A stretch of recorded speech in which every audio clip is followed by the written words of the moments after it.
Hello दोस्त, नमस्कार। जैसा कि आप लोग जानते हैं कि हम इलाहाबाद यूनिवर्सिटी के बारे में बात करने आए हैं। तो इलाहाबाद यूनिवर्सिटी के बारे में बात करेंगे। वहाँ पे हम एग्ज़ाम पैटर्न की बात होगी। एग्ज़ाम पैटर्न के बाद हॉस्टल फैसिलिटी की बात होगी। तो चलते हैं एग्ज़ाम पैटर्न में। इंट्रांस में कौन कौन सा सब्जेक्ट से कितना क्वेश्चन पूछा जाता है, किस सब्जेक्ट से कितना क्वेश्चन पूछा जाएगा, यही सब हम बात करेंगे। तो चलिए दोस्तों, चलते हैं। तो दोस्तों, अगर आप फर्स्ट बार इलाहाबाद यूनिवर्सिटी का एग्ज़ाम दे रहे हैं तो थोड़ा सा हम पैटर्न बता देते हैं कि किस किस सब्जेक्ट से कितना क्वेश्चन आता है। तो सबसे पहले तो दो प्रकार से एग्ज़ाम होता है। इसमें 6 सब्जेक्ट होता है।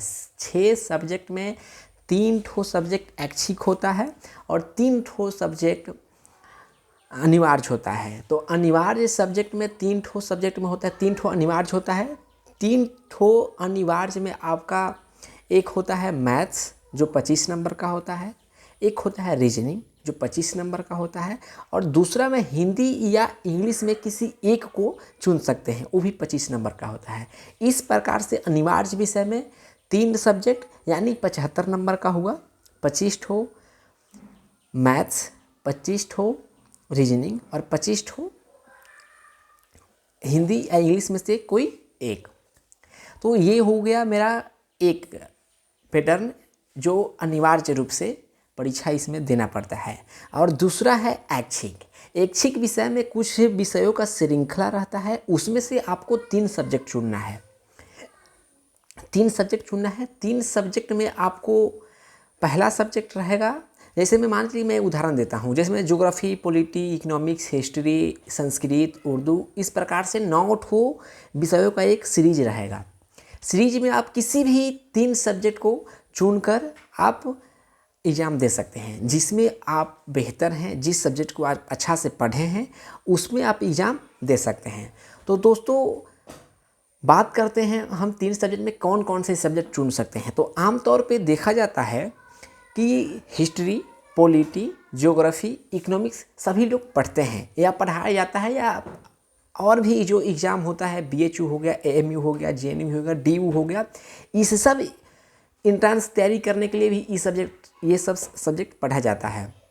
तो इसमें से हम कौन सा सब्जेक्ट चुनें, कौन सा सब्जेक्ट छोड़ें, इस पर हम अगर बात करें तो हमको 3 ही सब्जेक्ट चुनना है। 3 सब्जेक्ट में अगर हिस्ट्री चुन लेते हैं, पॉलिटी चुन लेते हैं, हिस्ट्री और पॉलिटी आंख मूंद कर चुन लीजिए, क्योंकि ये जो 2 सब्जेक्ट होता है थोड़ा सा आसान पूछा जाता है। लेकिन ज्योग्राफी में जिसकी लेवल ज्योग्राफी में हाई क्वालिटी की नहीं है, उसको मैं कभी भी चुनने को आज्ञा नहीं दूंगा।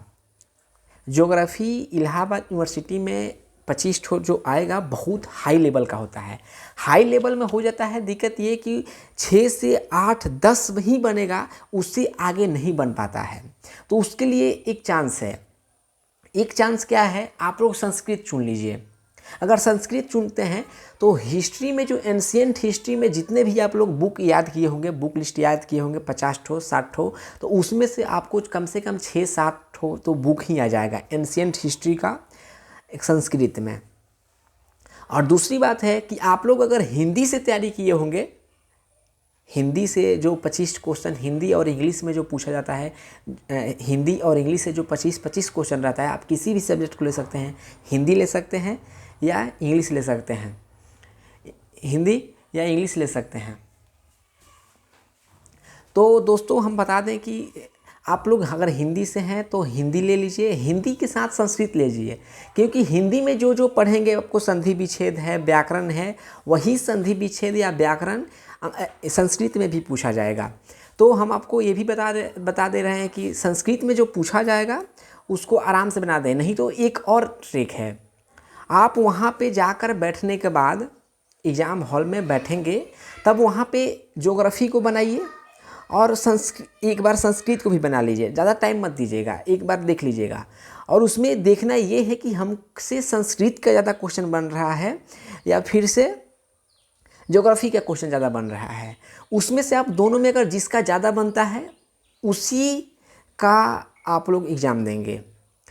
1 मिनट 1 सेकेंड और भी ध्यान देने बात है कि आप लोग देखेंगे कि सबसे पहले जब एग्ज़ाम हॉल में बैठेंगे तभी उसमें आपसे फॉर्म में डलवा लिया जाएगा कि आप कौन कौन से सब्जेक्ट से एग्ज़ाम देंगे। कौन कौन से सब्जेक्ट से एग्ज़ाम देंगे। तो ऐच्छिक को सबसे पहले ज्योग्राफी और संस्कृत में आप लोग को तय कर लेना है। इस बात को फिर से गौर से सुनिए कि ऐच्छिक में सबसे पहले संस्कृत और ज्योग्राफी में जल्दी से फाड़कर, कॉपी फाड़कर और जल्दी से बना लेना है। नहीं तो जो लोग उसमें एग्ज़ाम लेने वाले आएंगे वो सिग्नेचर करने से पहले आपसे बोलेंगे कि ये सब्जेक्ट भरिए, सब्जेक्ट कोड भरिए कि सब्जेक्ट कौन कौन से सब्जेक्ट से आप एग्ज़ाम देंगे। तो कौन कौन से सब्जेक्ट से एग्ज़ाम देंगे ये पहले ही भरवा लिया जाता है। तो अगर आप सोचेंगे कि नहीं हम इसको बाद में बनाएंगे, बाद में देखेंगे, तो फिर आप चूक जाएंगे। आप ज्योग्राफी का बनाएंगे पूरे क्वेश्चन और आप फंस जाएंगे, क्योंकि ज्योग्राफी का जो लेवल होता है बहुत हाई लेवल का होता है। तो दोस्तों मैं आप लोगों से इतना बता दिया। और हॉस्टल फैसिलिटी, इसमें अगर कोई आपको दिक्कत होगा तो कमेंट के माध्यम से आप पूछ सकते हैं। अगर हॉस्टल फैसिलिटी की बात करेंगे तो कम से कम आपको 300 नंबर का एग्ज़ाम है तो उसमें 180 प्लस नंबर चाहिए। 180 नंबर प्लस, अगर मतलब समझिए कि 60% आपको एग्ज़ाम में आना चाहिए। अगर उससे कम आता है तो फिर आप शंका के दायरे में आ जाते हैं। आपको हॉस्टल मिल भी सकता है, नहीं भी मिल सकता है। और हॉस्टल फैसिलिटी की बात करें तो 1 साल का हॉस्टल का खर्च आता है आपको 13,500 रुपया।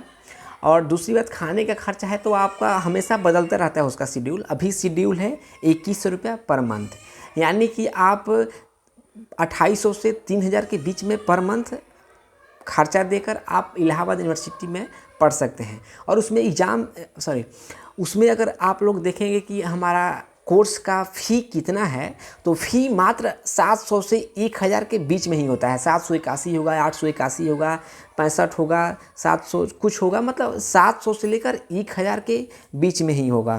तो दोस्तों हमको लगता है कि आप लोग को हम बहुत चीज़ बता चुके हैं। अगर आप लोग को इसमें कुछ दिक्कतें हो या आप लोगों को कुछ समझ में नहीं आया हो तो आप कमेंट के माध्यम से पूछ सकते हैं, और मैं आपको नंबर भी दे दूंगा, नंबर के माध्यम से पूछ सकते हैं। तो दोस्तों हम चलते हैं, हम फिर मिलेंगे अगले टॉपिक पे। आपको जो भी कन्फ्यूजन हो कमेंट के माध्यम से आप पूछ सकते हैं। तो धन्यवाद।